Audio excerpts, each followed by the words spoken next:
All right, welcome everyone. In this lesson, we're going to introduce the idea of limits at infinity. So by the end, you're going to be able to calculate these limits at infinity using graphical, numerical, and algebraic methods. And then related to these ideas of limits at infinity are horizontal asymptotes. So you're going to be able to find any horizontal asymptotes of a function. All right, so let's get started. And first, just an introduction to what we're going to be doing. So far, we've been talking quite a bit about calculating the limit of a function, but the limits we've been doing are where our input values x are approaching a specific number. So we've done things like limits where x approaches 2, we've done right-hand limits, we've done left-hand limits, so maybe a right-hand limit where x approaches 0 from the right. And really, graphically, what we're doing in these cases, if we're interested in the limit, say, as x approaches 2, what do? We find x equals 2 on our horizontal axis. So we find a specific number on our horizontal axis. And then we might look at, say, the left-hand limit, see what our function is doing. We might look at the right-hand limit, see what our function is doing. But in each case, we're looking right around a specific number. Now it turns out that when we look at the x-axis, there's actually two other directions we can travel in, and that's we can travel further and further to the right, or we can travel further and further to the left and see what our function is doing there. So these are going to be the limits at infinity. We have our right end behavior.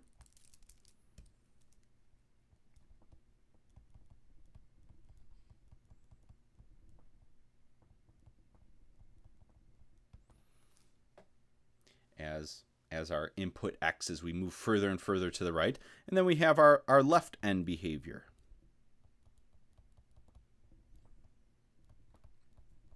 All right, so this really kind of covers all the different types of limits we're going to be seeing. We could look at the limit as we approach a specific number along the x-axis, or we could move all the way, we can move further and further to the right, or we can move further and further to the left.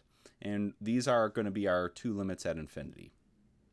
All right, so let's look at some definitions. So first, we have, there's generally kind of three possibilities for what might happen at these limits at infinity. So we might actually get a number.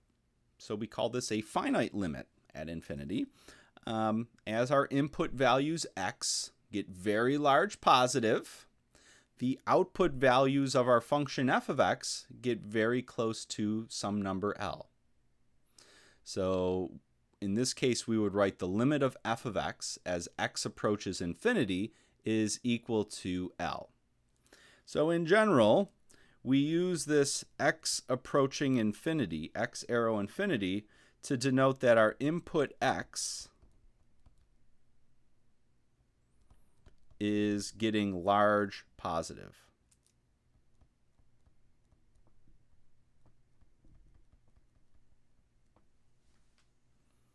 So in each of these three definitions we're going to look at, it's the limit as x approaches infinity. But there are going to be three similar definitions for x approaching minus infinity. And in that case, this is describing what happens when our input x gets large negative.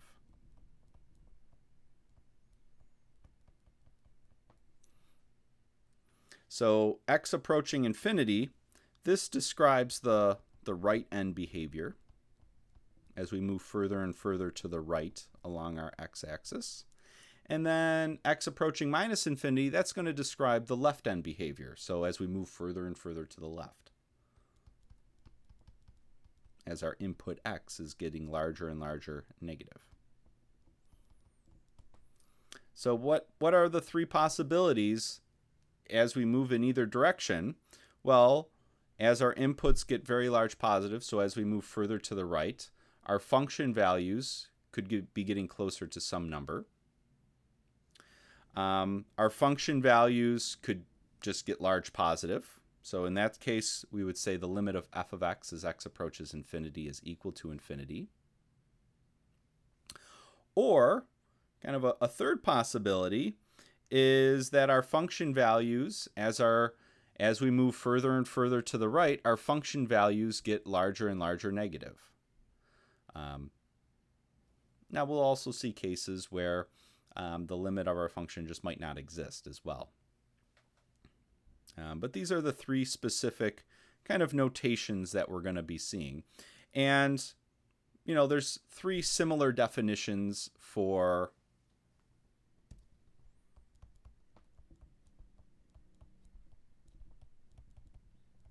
like we said, three similar definitions for x getting larger and larger negative.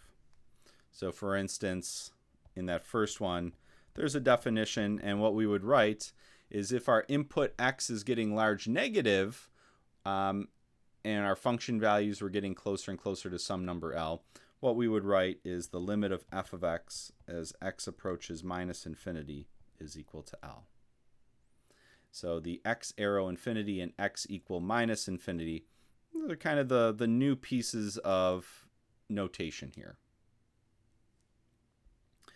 All right, let's just kind of look at a numerical example to kind of get a feel for what's going on. And here we have a table for three different functions, f, g, and h. We have the input, some of the input values listed, x, so these are our inputs. And then we have some of the output values for those three functions listed. And this is just going to illustrate what the kind of some of the possibilities are for these limits at infinity. All right, so let's start with our inputs. As we read down this list, what we see is that our inputs x are getting larger and larger positive. So as we read down this list, we're seeing that x, we would say x is approaching infinity. Let's look at the limit of f of x. So if we read down this list, we start with 1.995, and as we read down, we see that it looks to be these decimals are getting closer and closer to the number 2. So we have 1.9997, 1.99998, and then so on. So we would say, in this case, the limit of f of x as x approaches infinity is equal to 2. So it looks like our function values are getting closer to a specific number. What about this function g of x? Again, we're reading down for our inputs, and then we're seeing the outputs look like they're getting larger positive. So we go 350, 6,000, then we have 900,000, and then we have, 1,250,000. So as we read down this table here, it looks like these function values for g are getting larger and larger positive. So we would say the limit of g of x as x approaches infinity is equal to infinity. So it looks like our output values are getting large positive. All right, what about this last function, h of x? Well, as we read down the list, it looks like they're getting larger and larger negative. So we would say the limit of h of x as x approaches infinity. So as our input values are getting larger positive, the output values are getting larger negative. So we would say this limit is equal to minus infinity. So numerically, this is kind of what's happening with these limits at infinity. All right. So related to limits at infinity are horizontal asymptotes. So we have a definition here for what actually a horizontal asymptote is. It's a horizontal line, y equal to L, and it's called a horizontal asymptote for the curve y equals f of x, provided one or both of these limits is equal to L. So the limit of x as x approaches minus infinity of our function f of x could be equal to L, or the right end limit, the limit of f of x as x approaches positive infinity, is equal to L. So it could be one of these limits or both of them. They could both be equal to L. So in this first graph, just to kind of illustrate what a horizontal asymptote looks like, we have this graph of this function f of x, and we see that it looks to be, as we read further and further, say, to the right, it looks like it's getting closer and closer to this line y equals 2.5. And then if we read further and further to the left, it looks like it's getting closer and closer, the graph is, to this line y equals -1. So in this first graph, we have two horizontal asymptotes at y equals 2.5 and y equals -1. And so looking at this graph, we can identify what the two limits at infinity are. So if we look at our right end behavior,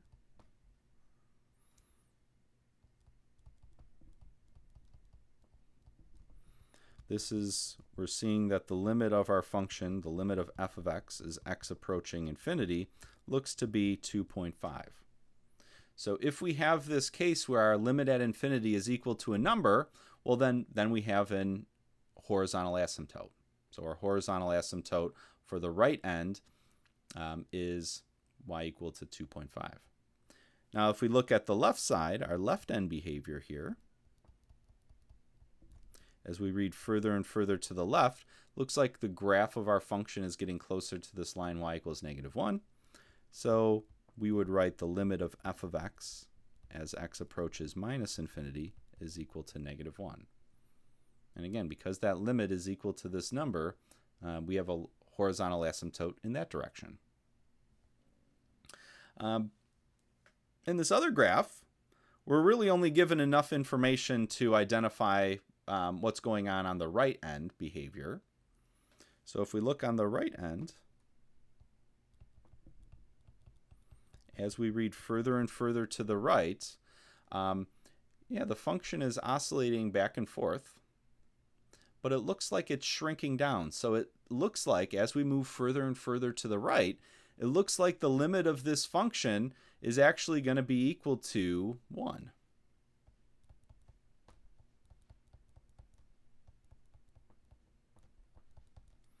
Because the equation for this horizontal line here is 1, and it looks like it's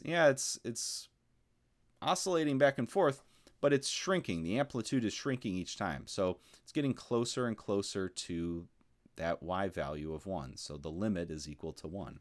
So this graph has a horizontal asymptote at y equals 1. It might have another horizontal asymptote in the other direction. We just really don't have enough information to make that determination. So again, why do we have a horizontal asymptote here? It's oscillating, just worth mentioning, but the amplitude is decreasing.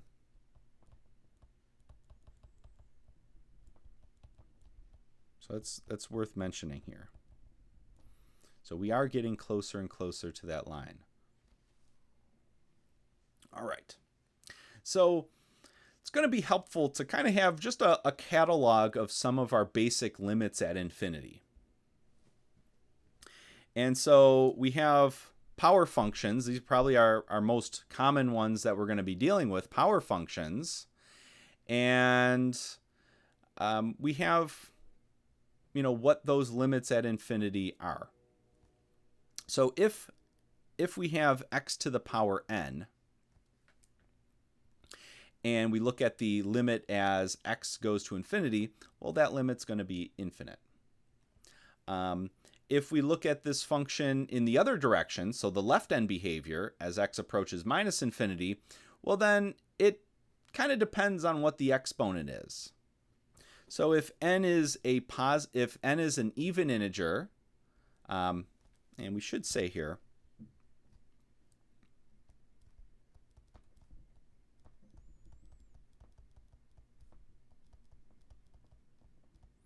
So for right now, in this discussion here, n is a positive integer. So 1, 2, 3, 4, 5, things like that. So if n is even, well then the limit of x to the n as x approaches minus infinity is going to be infinite. And if n is odd, then it's going to be minus infinity in that direction. And you can kind of see, basically for positive integer exponents like this, there's kind of two different looks to our graph. So if we have an even power, it's going to kind of have this shape to it. And you can see as we move further and further to the right, our graph is getting larger positive, so it's infinite. And as we move further and further to the left, our graph is going up and up and up. So for n even, the left end limit is infinite as well. Now for an odd power, we see that our function's going up and up and up on the right. So again, it's an infinite limit for our right end behavior. And then if we move to the left, it's getting lower and lower and lower. So it's minus infinity in the left direction. Now for power functions, so very similar result here. So if we have a power function, x raised to the power 1 over n, well then the limit as x goes to infinity for x raised to the 1 over n, so these are just root functions really,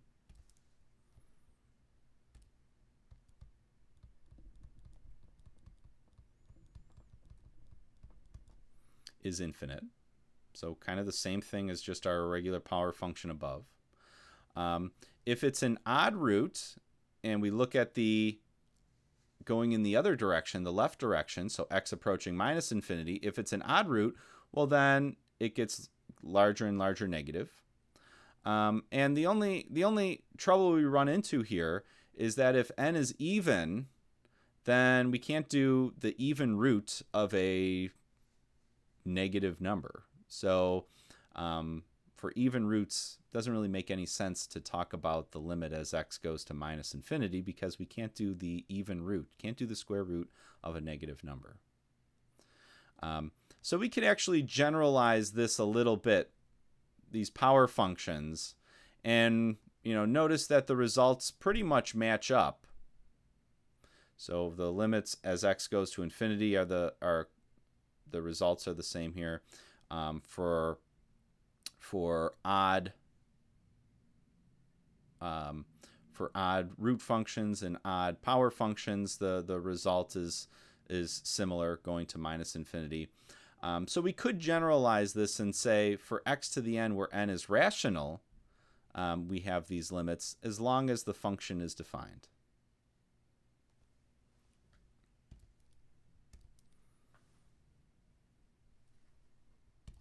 So we could generalize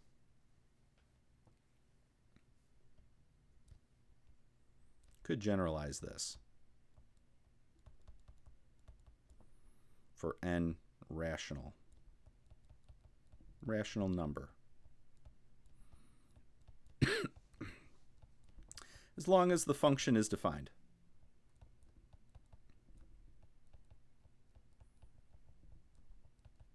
So no negatives under square root signs, things like that. So this behavior of x raised to the power n could be a rational number, and the results are still going to hold. The only kind of thing to be careful of is if we have a even root, then it might not make any sense to talk about the limit as x approaches minus infinity. All right. There are some more of our basic limits at infinity. Well, here's a major one. 1 over x to the n. And n can be a rational number here. Again, as long as it makes sense, as long as it's defined. So if it's an even root, it doesn't make any sense to talk about the even root of a negative number. But as long as it makes sense,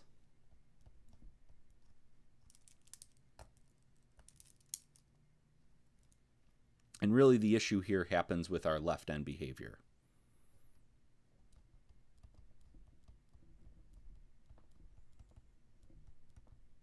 So that's normally where the issue happens.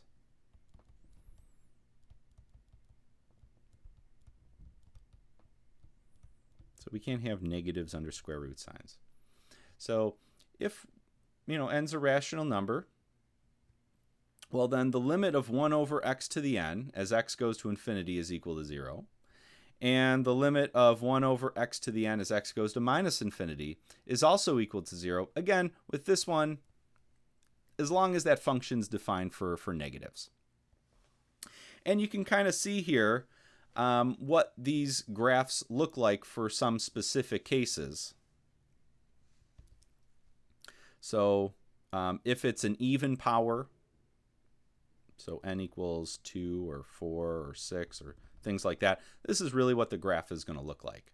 And you can kind of see as you move to the right, looks like the height of our functions looks like we're getting closer and closer to that line y equals 0. So that's what we're seeing on the right end. Same thing on the left end. As we move further and further to the left, it looks like the height of our function is getting smaller and smaller. It's getting closer to 0. So we're seeing that on the left end as well. Same thing for our odd functions. So odd powers, if we have things like n equals 1 or 3 or 5 odd powers like that, very similar look to the graph for all of these. If we look at the right end behavior, the height of our function's getting lower and lower. It's getting closer to 0. So we're seeing the limit of 1 over x to the n in that case equal to 0 on the right side. And then if we look at the left side, as our input values get larger and larger negative, we're seeing that the height of our function looks to be getting closer and closer to 0 over here as well. But this works not just for these positive integers, it works for rational numbers as well, again, as long as it makes sense, so there's no negatives under square roots. All right, so in this case, this 1 over x to the n, we have our first kind of instance of a horizontal asymptote.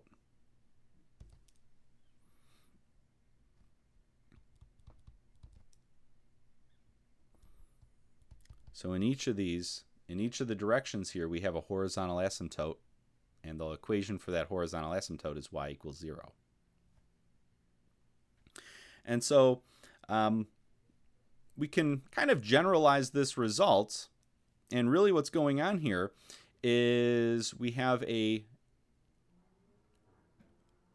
constant on top, and then we have a term in the denominator that's getting really large, either positive or negative. And so a lot of times we'll call these a c over infinity form. And so a c over infinity form goes to 0.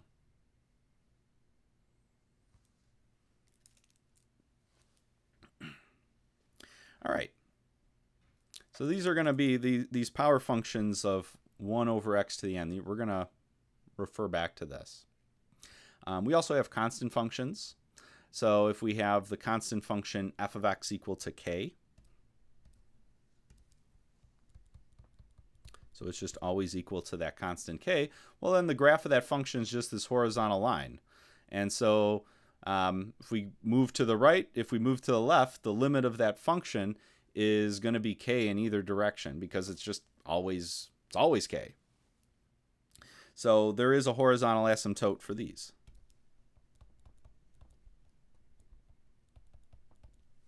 And that's because, well, the graph of the function is a horizontal line. And so it just happens to also have a horizontal asymptote that way as well. All right, what about a few others? Well, exponential functions we're going to see. So for the most part, we deal with our natural exponential function. Where'd it go? There it is. So e to the x. But it also works for, just general exponential functions of the form b to the x, where b, our base b, can be any number greater than 1. And these results are still going to work.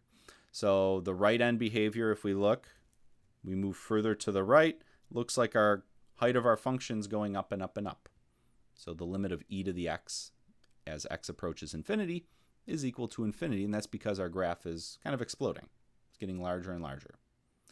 Now, if we go in the left-end behavior, if we move further and further to the left, looks like our graph is getting closer and closer to the x-axis. And so the limit of e to the x as x gets large negative is equal to 0. And so what we're seeing here is that we have a horizontal asymptote at y equals 0. And it's only occurring in that one direction. The other direction, there's no actual horizontal asymptote in that direction. All right, so we're going to be dealing with exponential functions enough where, we might want to kind of generalize this a little bit. So if we have e raised to a large negative number, which is what's happening here with this left-end limit, we have e to the x, and then our inputs are getting larger and larger negative. So that's what's happening over here. We have e raised to a very large negative number, and we're seeing what happens as that exponent gets larger and larger negative. Well, in this case, the result goes to 0. Now, if we have e raised to a very large positive number, well then this number e to the x, if that exponent is large positive, this is going to get larger and larger positive. So this is just going to be helpful to keep in mind because some of the functions we look at, we might kind of we might do things in the exponent. It might not be just e to the x. We might have something like e to the x squared or e to the 2x plus 5. And you want to keep track. Is the term in the exponent getting large negative or is it getting large positive? And then make the determination from there. Log functions. So we have the graph of natural log absolute value x here. And you can kind of see the right-end behavior, our function, it's kind of doing it slowly, but it does get larger and larger, so it goes to infinity on the right side. And then in the left-end behavior, again, it does kind of slowly here, but it does get larger and larger, so it goes to infinity for the left-end behavior. And so this is the graph of natural log absolute value x. The absolute value here is what's giving us this whole left side. If we were to just do the graph of natural log x, what would that look like?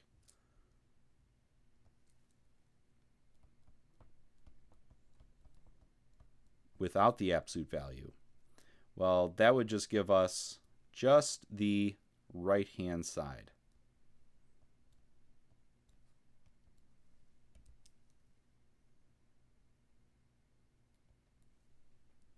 So this is the graph of natural log x. So if we were talking about just natural log x, it wouldn't actually make any sense to talk about the left-end limit as x approaches minus infinity, because for the function natural log x, negative numbers, we can't plug negative numbers into just natural log because it's undefined for negatives. So in that case, it would only make sense then to talk about the right-end limit. All right. Sine functions are another one we'll see.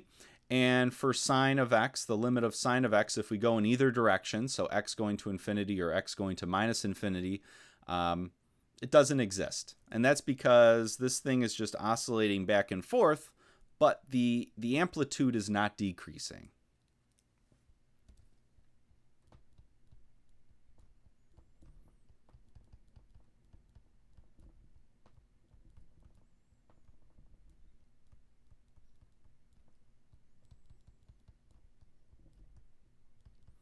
So kind of contrast that to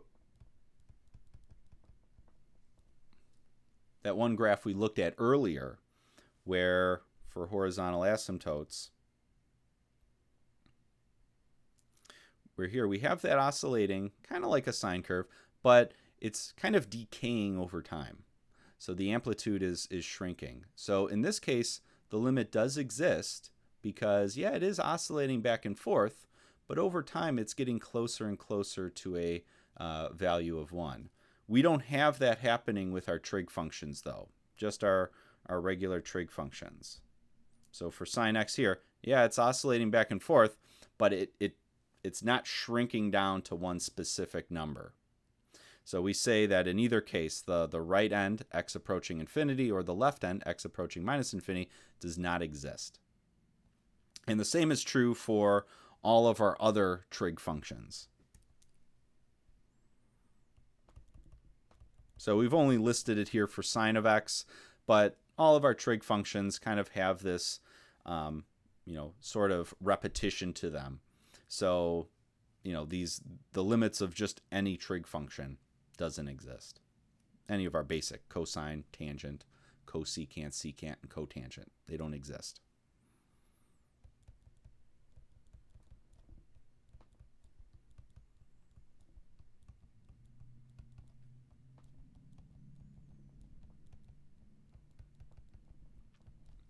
All right. And then for our inverse trig functions, there's really only one main inverse trig function that we're going to be working with in this course that has limits at infinity, and that's our inverse tan function. So as x approaches infinity, as x gets larger and larger positive, the limit of inverse tan is pi over 2. And as x approaches minus infinity, the limit of inverse tan is equal to negative pi over 2. And we can kind of see that in the graph of arctan right here, is that as we move further to the right, the graph of our function is getting closer and closer to this line pi over 2. That's reflected here. And then for our left end behavior, as we move further to the left, it looks like the graph of our function is getting closer and closer to this line, negative pi over 2, and that's reflected here. And so it's a helpful thing to remember. Arctan has horizontal asymptotes at y equals pi over 2 and y equals negative pi over 2. So it actually has two horizontal asymptotes. And really, this is the only inverse trig function where we're going to be talking about limits at infinity. And the reason is because, the other usual inverse trig functions that we deal with, inverse sine, inverse cosine,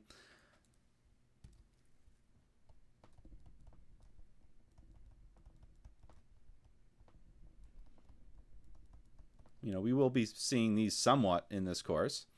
They're only defined on the interval from -1 to +1. So it doesn't actually make sense to investigate, well, what is the limit of inverse sine as x gets large positive?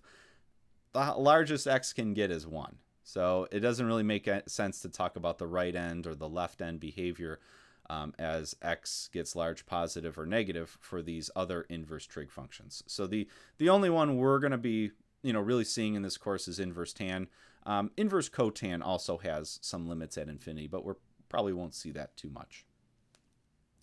All right, so we kind of have this catalog of basic limits at infinity, and we can use them to calculate the limits at infinity for more complicated functions. So in example 1 here, we have this rational function 3x squared minus x minus 2 over 5x squared plus 4x plus 1. And we want to do the limit at infinity, so the limit as x goes to infinity here. And our strategy is, when we have these rational functions like this, our strategy is this, what we call this x to the n method. And so what we're going to do is we're going to identify the largest power of x in the denominator of our rational function. And then we're going to multiply both the numerator and the denominator by 1 over x to the n. And why do we do that? Well, what's happening here is, if we were to think about it, x is getting large positive. So the numerator here is going to get large positive, And the denominator here is going to get large positive as well. So x is getting larger and larger positive. It's going to infinity. And what would happen to our fraction is the numerator would also get large positive, and the denominator would also get large positive. So what's happening here is we have this, what we're going to call an infinity over infinity form, infinite over infinite. And this is indeterminate. We don't know what is actually happening here.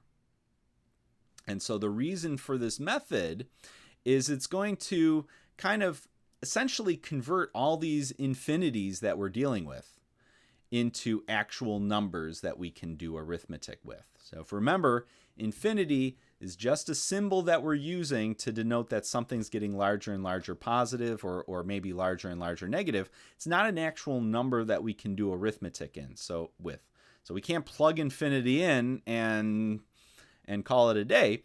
We have to handle it a little bit more delicately.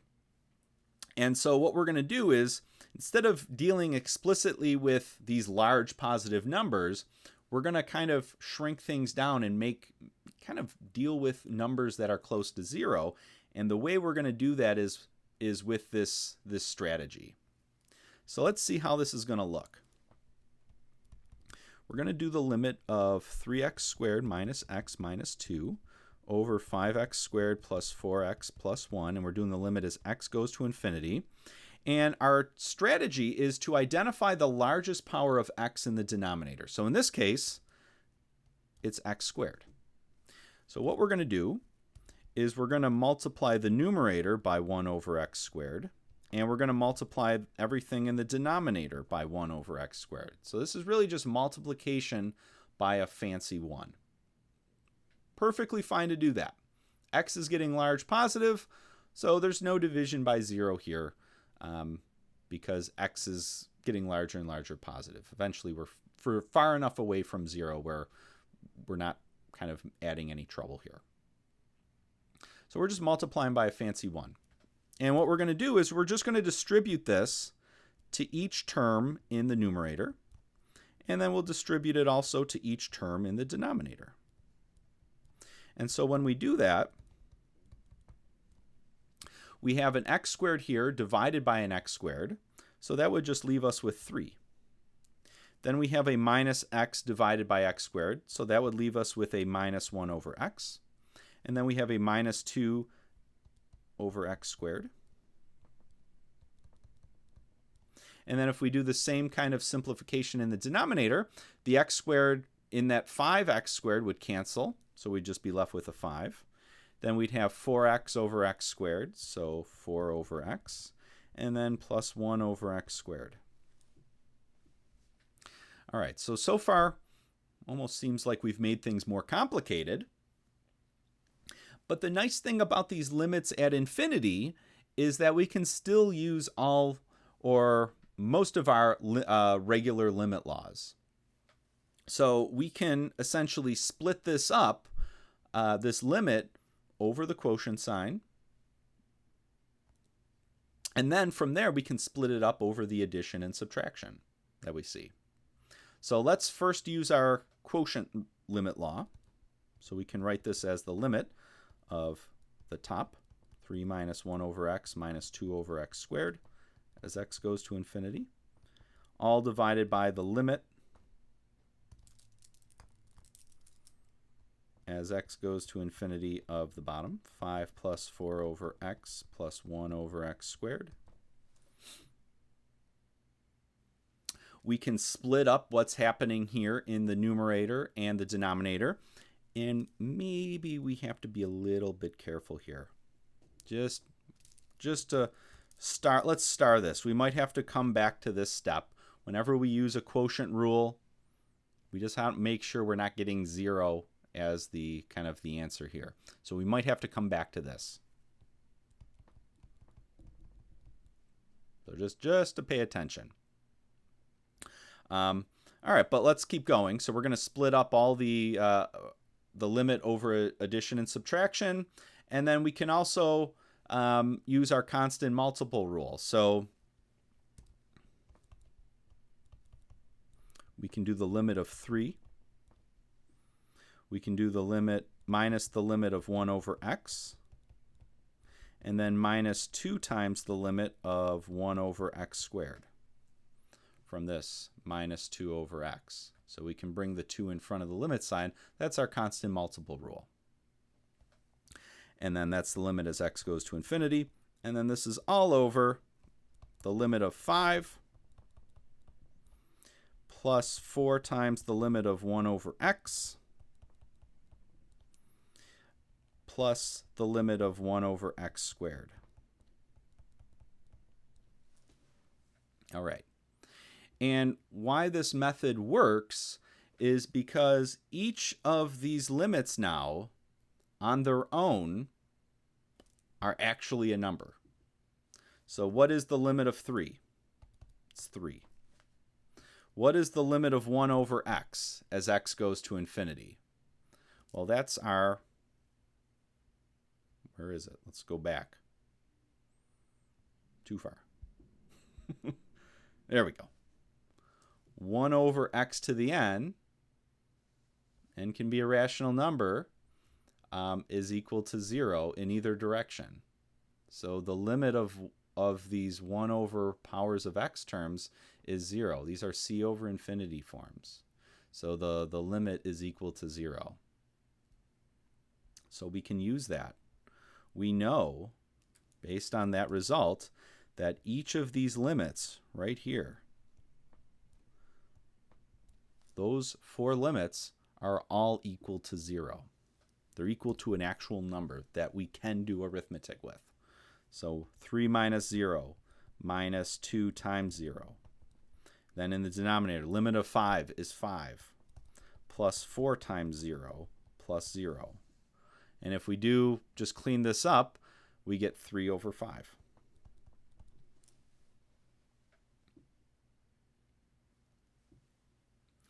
So why we're using this method is because as the function was originally written, these terms are getting larger and larger positive. And infinity is not a number that we can just plug in.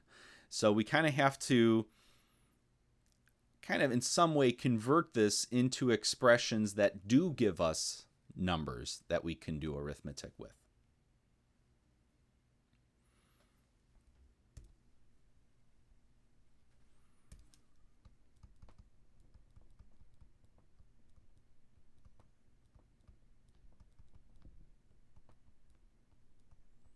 So the limit of 1 over x to the n is equal to 0.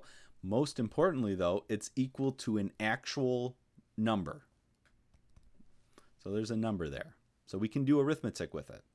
And that's why this works. Now, it's not necessary to answer this question, but what we just showed is that this limit at infinity, the limit as x goes to infinity, is equal to 3 over 5. So we actually just showed also that this function has a horizontal asymptote at y equals 3 over 5. Yeah, not necessary to actually answer the question, just a nice little benefit of calculating this limit. All right. So what we just saw is kind of another one of our major indeterminate forms, infinity over infinity. And the issue with these types of forms is that they require more work to actually figure out what's going on. So we've seen, what are some of the other ones we've seen? 0 over 0 was the other major one we saw. And the issue, why we call it indeterminate, we just don't know what's happening. So it could be infinite, might not exist, or it might actually be equal to some number. And so same thing with this infinity over infinity form. It's indeterminate.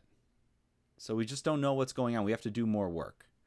And where these indeterminate forms come from is they come a lot of times in quotients and differences because they're kind of a comparison.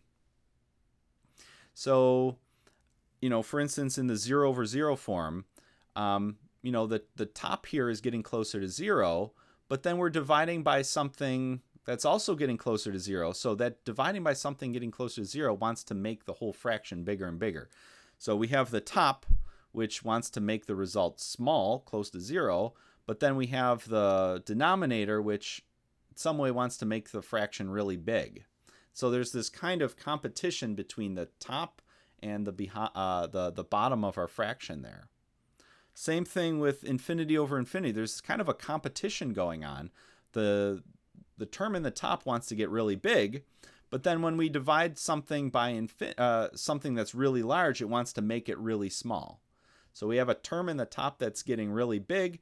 We have a term in the denominator that's also getting really big. And so when we divide, it kind of wants to make the fraction smaller. So we have this competition. Does it get really big? Does it get really small, close to 0? Does it kind of balance out somewhere in between? We just don't know. So, doing a quotient is kind of like comparing. Some way to compare what's happening in the numerator with what's happening in the denominator. Similar with subtraction. If we have another indeterminate form that we'll see is infinity minus infinity, does that first term get really big? Does the second term get really big? Or do they sort of balance each other out? We just don't know. We have to do more work. Now, some other forms that we've seen or are going to see that look like they might be indeterminate but are not. So we've seen a c over 0 form before. And these are infinite, so either positive infinity or minus infinity. C over infinity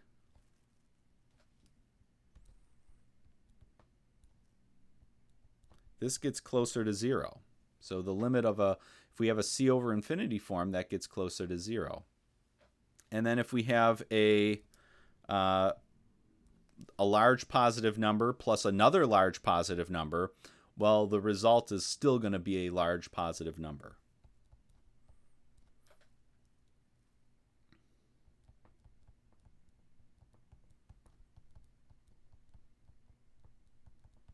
So if we have a large positive plus a large positive, it's still going to be a large positive number in the end. So it's going to get larger and larger. It's going to go to infinity. So these are some other ones that look kind of similar to the indeterminate forms. In this case, c cannot be equal to 0. In this case, though, c can equal 0. And that's okay. So for a c over 0 form where we do not have 0 in the numerator, it's going to be infinite. For a c over infinity form where we could have c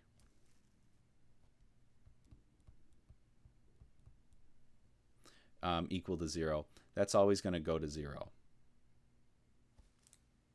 All right, so just a little bit of caution there in terms of some of these different forms that we're starting to see. Let's try another one of these limits at infinity, though. So let's calculate the limit of x cubed plus x squared divided by 4 minus x squared as x goes to infinity.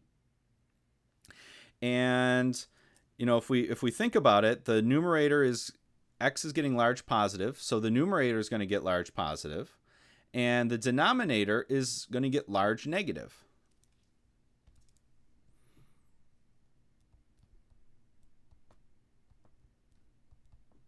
So we have one of these indeterminate infinity over infinity forms. So we have to do more work.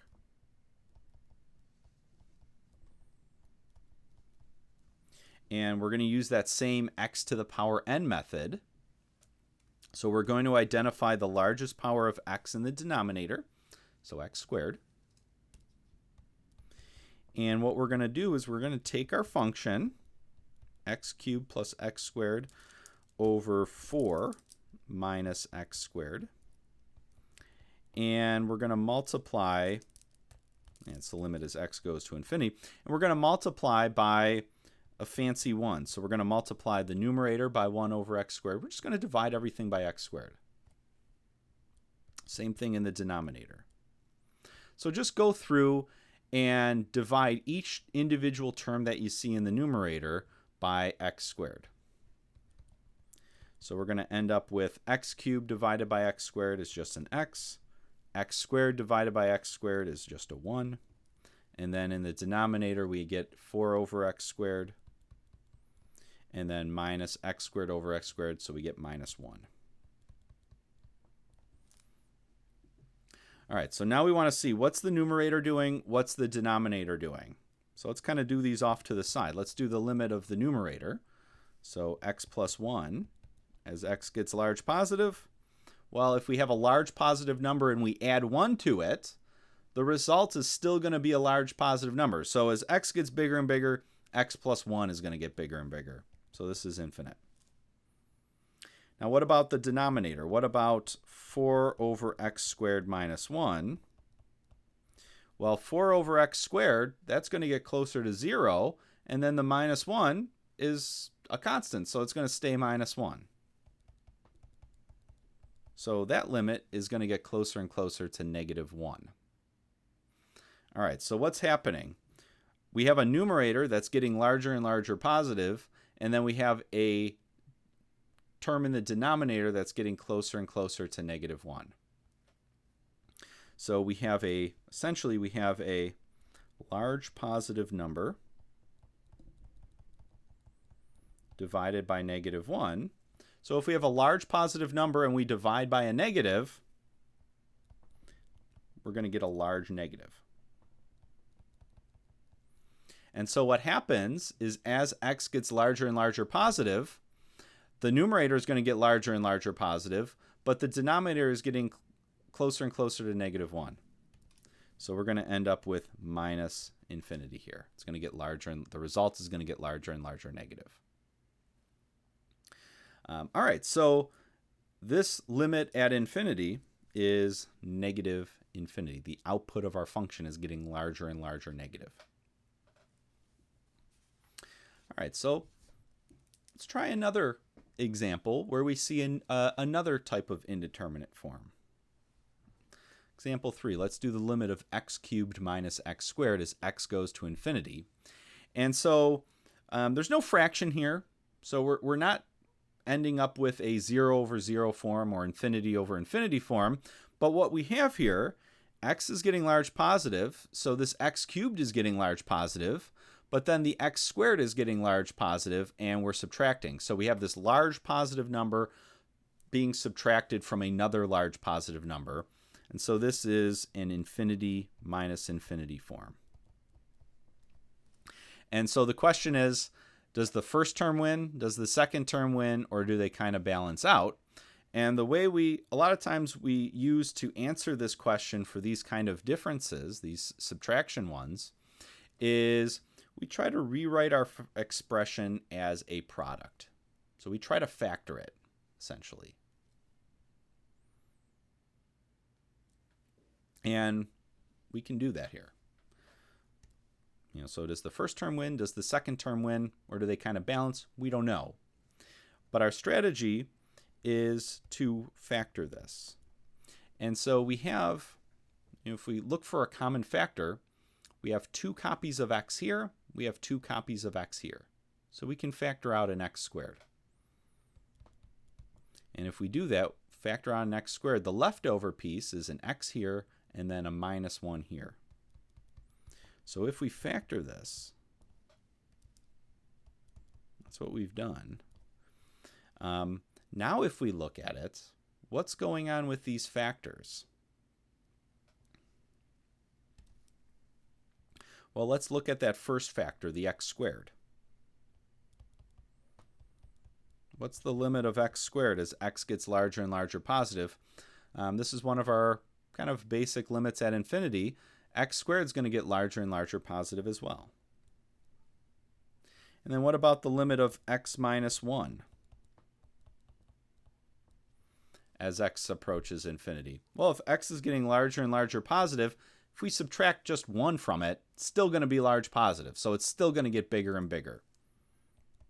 So that's going to infinity as well. So what we have here, kind of putting these together, essentially by factoring it like this, we're saying we have one large positive number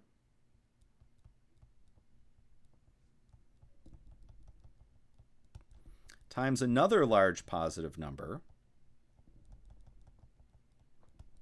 And when we have two large positive numbers and we multiply them together, the result is going to be an even bigger positive number.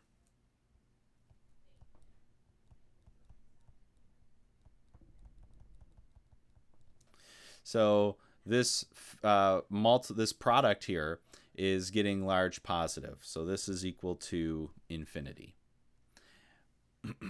So this is kind of a standard technique that we use for dealing with these infinity minus infinity forms. We try to factor it. We try to rewrite this as a product. And the reason is because products are easier to kind of see what's going on. Large positive times a large positive gives you a large positive. There's really no, when we write it as a product, you're not really comparing things. So subtraction is kind of a comparison between two quantities. Division is sort of in some way a comparison between two quantities. But addition and multiplication, it's not really a comparison. There's not too much of a comparison going on there. Subtraction and division, where you're kind of comparing two things. So our strategy for subtraction is to write it as a product where you're not necessarily comparing those two quantities. All right. Keep practicing. Let's try another limit. Limit of the square root of x squared plus 25 plus x as x approaches minus infinity. Now, first of all, we see a square root function and x is getting large negative. So you might be wondering, is this okay? Well, if we have a large negative number and we plug it into this square root function, it immediately gets squared, so it becomes positive. So we're always going to have a positive number under the square root function here, so that's okay. So it does make sense in this case to talk about the limit as x approaches minus infinity. Now what happens here is if x gets large negative, when we square it, it becomes large positive. Add 25, it becomes larger. And then even doing the square root, we're still going to end up with a large positive number. So as x gets larger and larger negative, this square root term is going to get larger and larger positive.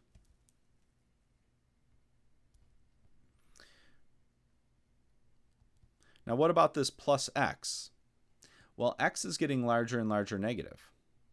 That's what we're seeing right here. So we actually have this infinity minus infinity form. So we have one of those indeterminate differences. And so another strategy that's just good to have in our toolkit here, and we've seen this kind of thing before, is when we have these expressions involving a root function and then a sum with some other term, just to try and use the conjugate. And so what we're going to do in this case is we're going to multiply by the conjugate of this expression, and we can't just multiply by the conjugate, because that would change our function. We kind of have to keep things balanced, so we also have to divide by the conjugate. All right, so let's see how this is going to look.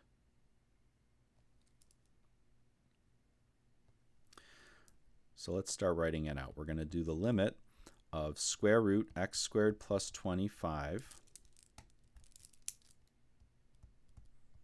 plus x as x goes to minus infinity. We're going to multiply this by a fancy 1. So what is the conjugate of this term? Well, it's the exact same term, so square root x squared plus 25 and then an x. The only difference is we change this plus to a minus, so it's going to be a minus x there. And we can't just multiply by that. We also have to multiply by, we also have to divide by it, just to keep everything balanced. So there we go. All right, so we have we've multiplied by our fancy 1, and it'll be helpful to think of this expression as a fraction, just for multiplication purposes. So we'll write that all over 1. So how do we multiply two fractions together? Well, we take everything in the numerator of the one fraction and multiply it with everything in the numerator of the other fraction.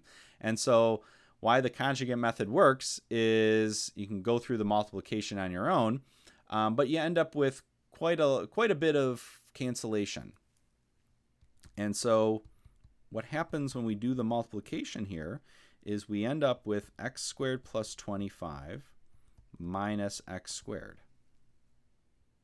So we multiply the two square root terms together. The square roots essentially cancel, and we have x squared plus 25. Multiply the plus x times the minus x. That gives us minus x squared. And then the other things from multiplying this out end up just canceling. Then we have square root x squared plus 25 minus x. So we take this denominator and multiply it with the 1. And then now we can do a little bit of canceling. So the x squareds cancel. And we have the limit of 25 all over square root x squared plus 25 minus x as x goes to minus infinity. And we want to just investigate this term in the denominator. So what is this term in the denominator doing?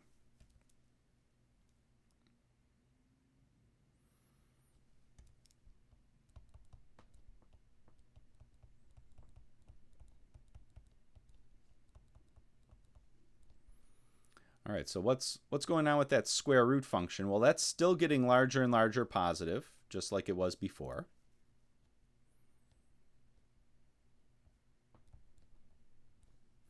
And now we have this x getting larger and larger negative, so minus x then is getting larger and larger positive. So we have this expression where one term is getting larger and larger positive, and then we're adding some other large positive number. So this limit is actually infinite. And so what we have, going back to our main line of work here, is we actually have here a c over infinity form. So the numerator is getting closer to a constant, and then the denominator is getting really large positive. And so what happens with these c over infinity forms is the limit gets closer and closer to 0.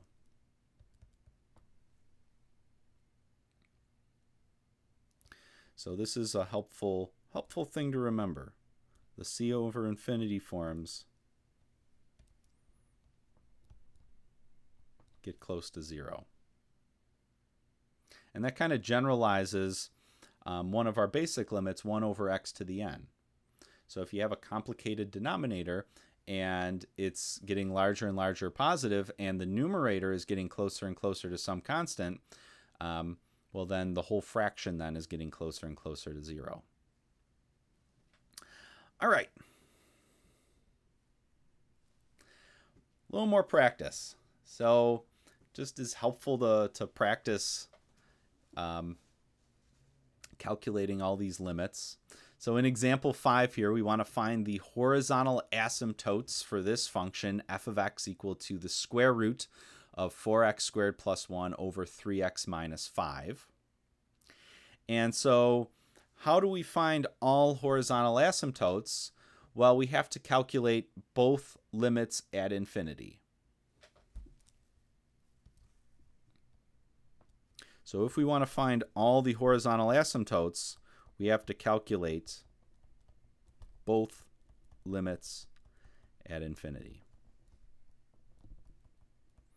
Because in the right end direction, you might have one horizontal asymptote, and in the left end direction, you might have a completely different horizontal asymptote. So you have to look in both directions to make sure you're finding all horizontal asymptotes. And that's the only way you can have one, is in the right end behavior and the left end behavior. All right, so let's start with the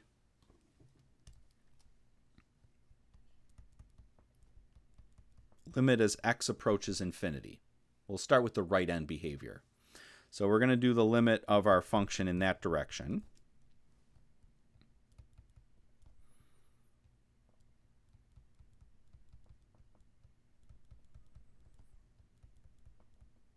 All right, so if we just think about what's happening as x gets larger and larger positive, the numerator is going to get larger and larger positive, and the denominator is going to get larger and larger positive. So this is another one of our indeterminate forms, infinity over infinity. So we have to do some more work in order to figure out what's going on. So what is that additional work? Well, whenever we have these fractions like this, usually we use, not always, but usually we try to use that x to the n method that we tried a few times. It's going to work here as well. So we identify the largest power of x in the denominator, which in this case is just x. So what we're going to do is we're going to multiply the numerator by 1 over x, and we'll multiply the denominator by 1 over x. All right, so let's multiply those terms together in the denominators, simplify that up. So essentially what we're doing is we're dividing each term in our denominator by x. So when we do that, we end up with 3 minus 5 over x. Kind of similar to the things we've done before. All right. What about, though, the numerator? So right now we have this square root term and then this piece without a square root. So to allow us to kind of multiply those together, we kind of want to make this match. Make these two terms match.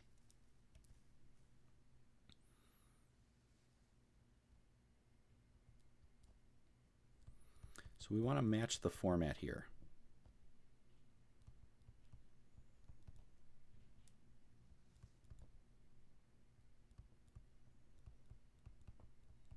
So right now we have one term with a square root, one term without a square root.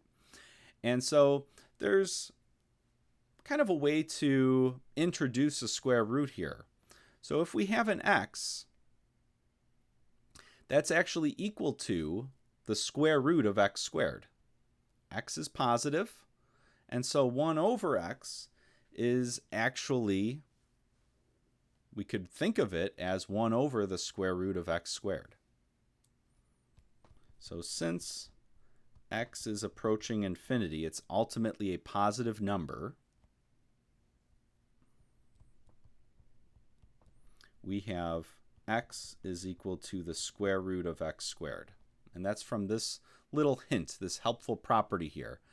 For positive numbers, that positive number is equal to the square root of your number squared. So instead of 1 over x squared, we can write that as 1 over the square root of x squared. So we have square root 4x squared plus 1 times 1 over the square root of x squared. So we're just trying to match those formats for those terms in the numerator. Just trying to make them both look kind of similar, both have a square root sign. And the reason why we want to do that is because of this other helpful property here, that essentially if we have two square root functions being multiplied together, we can kind of consolidate those separate square roots and put everything under one big square root sign.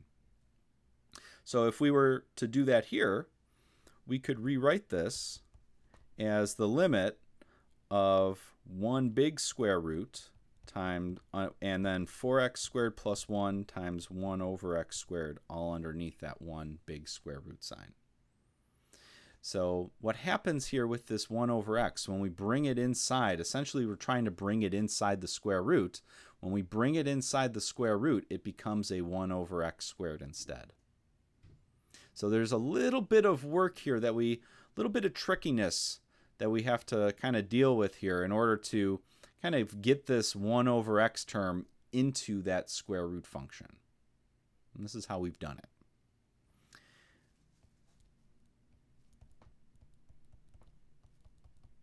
All right, so now we can just do the division, do the multiplication here. So 4x squared divided by x squared is just 4, and then 1 divided by x squared is just 1 over x squared. So we end up with the limit of the square root of 4 plus 1 over x squared divided by 3 minus 5 over x as x goes to infinity. And then from here, we can use our limit laws. So limits work nicely with quotients. We can bring them, split them up over the division sign. And then limits also work nicely with root functions, provided everything's defined and no division by 0. So we can bring this so that we have the square root of the limit of 4 plus 1 over x squared as x goes to infinity, divided by the limit of 3 minus 5 over x as x goes to infinity. And now each of these are some of our basic forms. So we have a constant, that stays constant. We have 1 over x squared, that goes to 0. So that actually goes to a number. What about the denominator? 3 is a constant, so that stays 3. And then this 5 over x term, that's a c over infinity form, that goes to 0. So we get 3 minus 0. And if we simplify, square root of 4 is 2. We end up with 2 over 3. So there we go. There's our right end limit.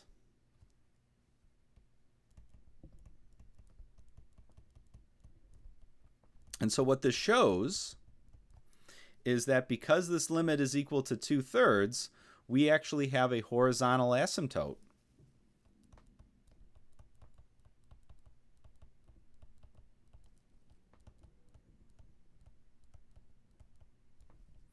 at y equals 2/3. So on the right side, the right end of our function, this function is getting closer and closer to that line y equals 2/3. All right, so that's just the right side. We need to also look at the left end behavior. So this is something else we have to do. So we have to look at the limit of our function as x gets larger and larger negative. And we might get a completely different limit here, and actually we do. So it starts off very similar, and we're not going to finish this. We're going to leave part of it for you to do because it's going to be pretty similar. Once we get this set up, it'll be pretty similar to what we did with the right end behavior. And the starting point is the same trick, same 1 over x method. So we do 1 over x and then 1 over x.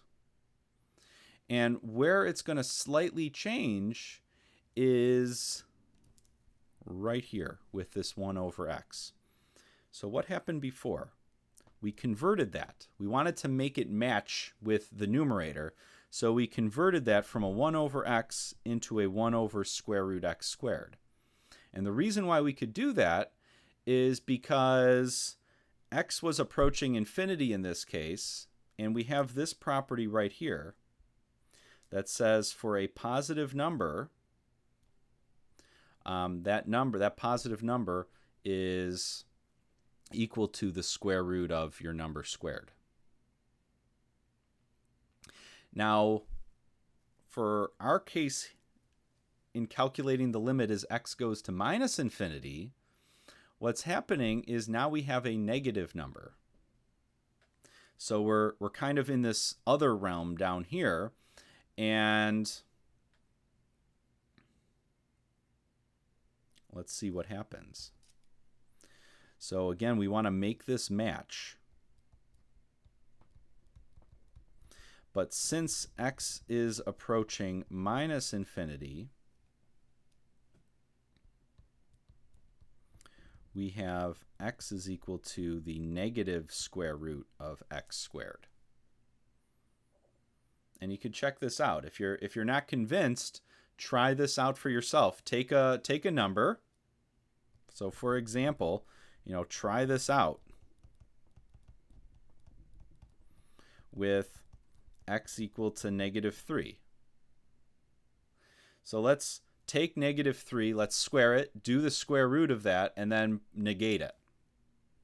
So in this case, negative square root x squared when we plug this negative 3 in, would give us negative square root, negative 3 squared, which is negative square root of 9, which is negative 3, and that is x.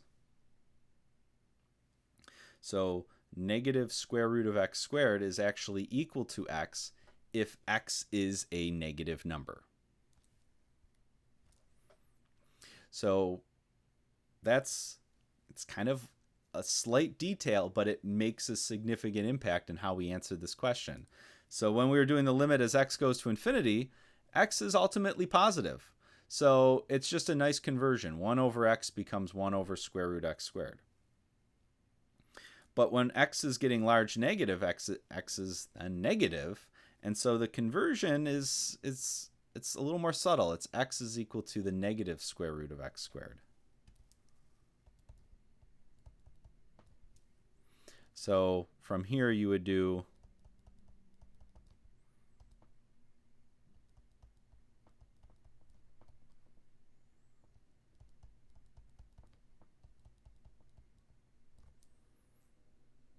and then kind of work through the work like we did.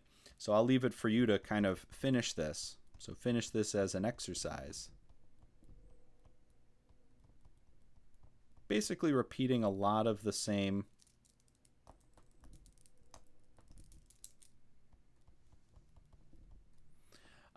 steps that we just did. And what you should get is that this limit is equal to negative 2/3. So we introduce that other negative there. So in the other direction, we have a horizontal asymptote at y equal to negative 2/3. So this function actually has 2 horizontal asymptotes. All right.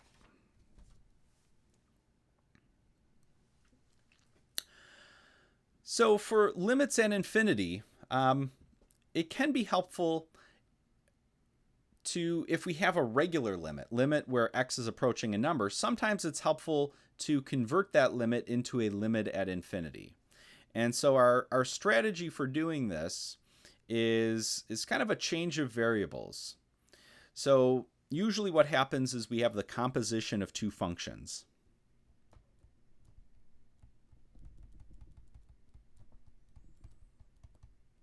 So we have an inner function and an outer function. And what's happening is the inner function is, the limit of the inner function is infinite.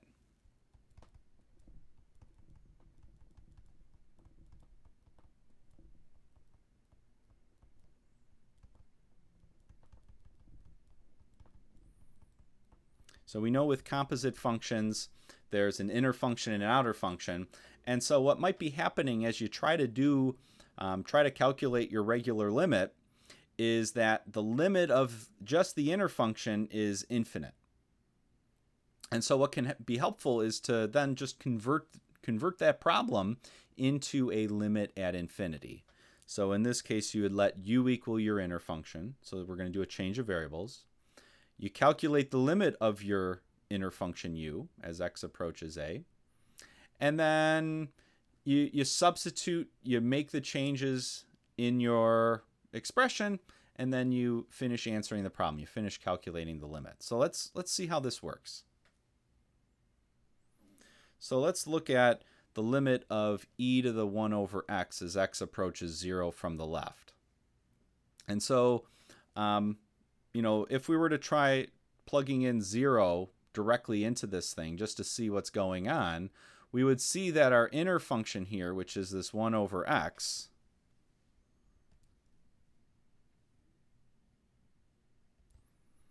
that 1 over x, if we were to plug 0 into that, we'd end up with 1 over 0. It's a c over 0 form, so it's going to be infinite. And so we have this inner function here with an infinite limit. So why is this the inner function? Well, it's inside the exponential function. It's inside the exponent. All right, so what we're going to do is step 1, we're going to let u equal just that inner function. So we're going to let u equal 1 over x. And so step 2 then is we're going to calculate the limit of u as x approaches 0 from the left, because that's just the limit we're doing. So what's the limit of u? Well, u is 1 over x. So what is the limit of 1 over x as x approaches 0 from the left? And this is going to be minus infinity. How we would do that, this is one we've seen before. This is a c over 0 form, which means it's either plus infinity or minus infinity, and then you use a test number to figure out which. So your test number, maybe we want something close to 0 but slightly smaller, so maybe negative 0.1, something like that. Plug it in to the function and you end up with a negative. So that's how we end up with minus infinity here. So what this tells us, if we read this expression, what it's really saying is that as x approaches 0 from the left, what is this new variable u going to do? It's going to get larger and larger negative.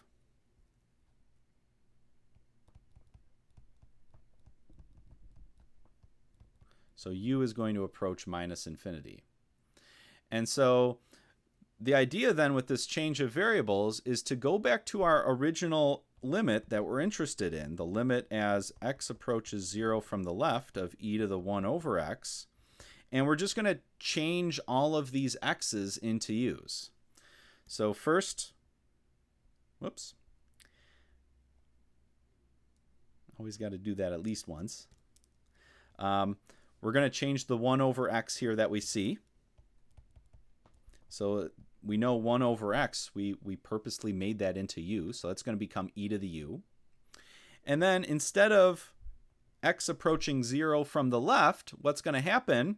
Well, now we're going to replace that with u approaching minus infinity.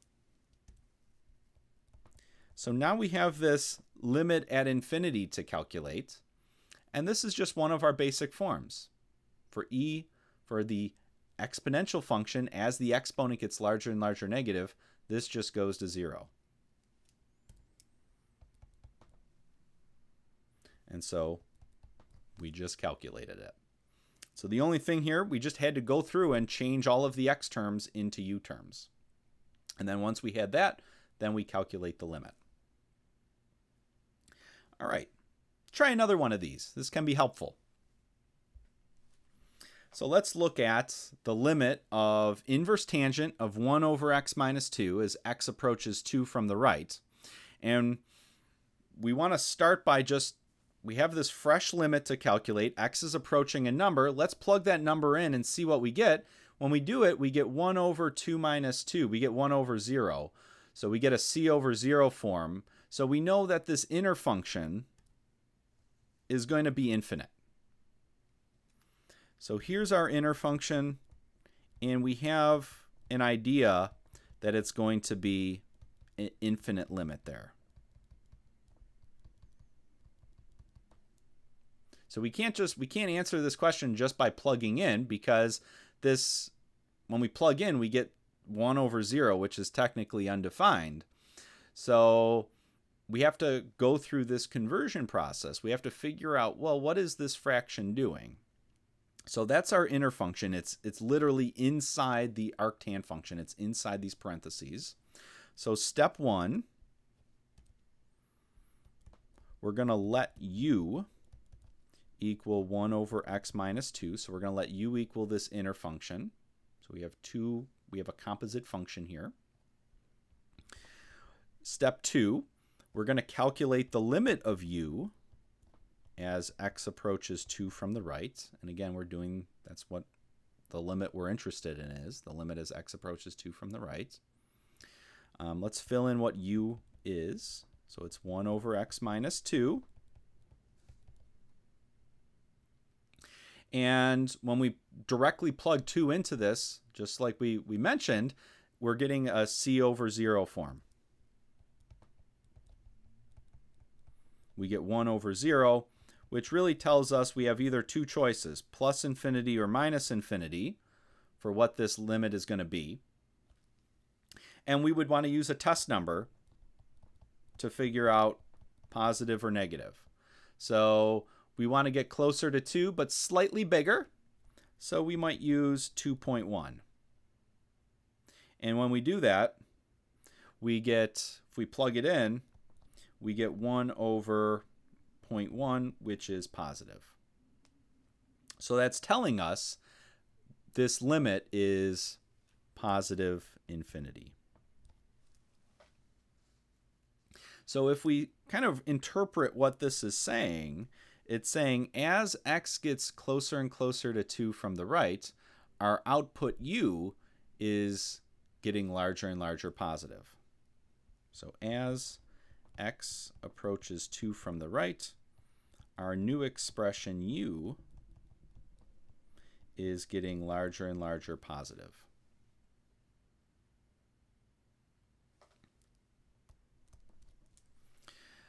All right, so now we have all the pieces. Now we can essentially fill them in and calculate our original limit. So the original limit we're interested in, the limit as x approaches 2 from the right, of inverse tan of 1 over x minus 2, is we're going to now go through and we're going to do a change of variables. So instead of this 1 over x minus 2 that we see here, we're going to replace that with u. So we'll still have our inverse tan, but now it'll be a u inside there. And then instead of x approaching 2 from the right, it's going to be u approaching infinity.